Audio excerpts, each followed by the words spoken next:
पुढचा तपशीलही याच कुंडमळा दुर्घटनेच्या संदर्भातला आहे।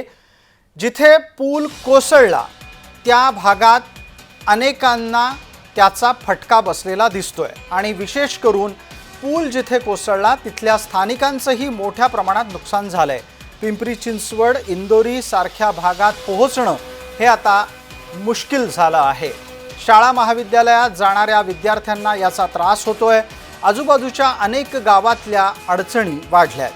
पटकन आपण या निमित्ताने एकदा आमचे सहकारी अविनाश परबत यांच्यापर्यंत आपल्याला पोहोचायचंय, पण तत्पूर्वी ही प्रतिक्रिया आपण पाहणार आहोत। इंदोरी गावातील कानेवाडी हा पूल पडल्यामुळे आमच्याच गावाला नाही तर आमच्या गावातील कुंडमळा असेल, इंदोरी गावातील कानेवाडी तसेच सांगुर्डी आणि इंदोरी परिसरातील जे विद्यार्थी असतील या सर्वांनाच खूप मोठ्या प्रमाणात नुकसान झालेले आहे। कारण की या पुलापासून भेगडेवाडी हे खूप करून तर 1 ते 1.5 किलोमीटर अंतर आहे आणि हा पूल पडल्यामुळे आता या विद्यार्थ्यांचा असेल, गवळी असतील, दूध व्यवसाय करणारे तसेच शेतकरी असतील, या सर्वांना 8 ते 10 किलोमीटरचा पल्ला वाढलेला आहे। 20-25 मिनिटं पण त्यांचा वाढणार या प्रवासामध्ये।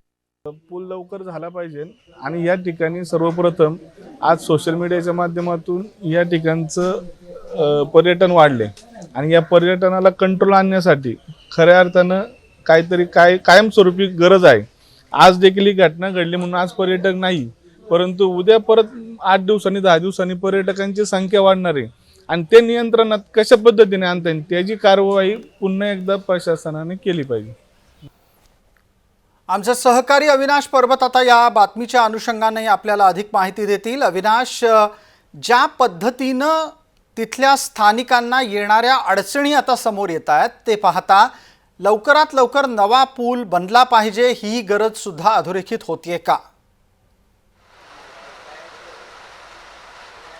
नक्कीच, कारण की हा पूल ज्यावेळेस 30 ते 35 वर्षांपूर्वी बांधण्यात आला होता त्या मागचा हेतू देखील असाच होता की या दोन लगतच्या जे गावं आहेत त्यातील शेतकरी एका बाजूहून दुसऱ्या बाजूकडे चालत जातील आणि त्या शेतीतील मशागत करतील आणि त्यांना येणं जाणं जे आहे ते सोयीस्कर होईल या हिशोबाने हा पुलाची बांधणी करण्यात आली होती। परंतु या पुलाची बांधणी केल्यानंतर जसे दिवस बदलत गेले त्याप्रमाणे गेल्या काही वर्षांपासून या पुलावरून वाहनं देखील जाऊ लागली आहे। त्यामुळं 30-35 वर्षानंतर जो आहे हा पुलाची जी शक्ती ती कमी झालेली आहे आणि हा लोखंडी पूल असल्यामुळे तो खास करून गंजला होता। त्यामुळं याची कॅपॅसिटी कमी झाली होती। त्यानुसार गावकऱ्यांनी असेल किंवा प्रशासनाने याबाबतचा बोर्ड देखील लावले होते, परंतु या निमित्ताने एक तपशील आणखी अविनाश इथे मांडायला हवा, तो म्हणजे असा की नवा पूल बांधण्याच्यासाठी खर्च सुद्धा मंजूर झालेला आहे।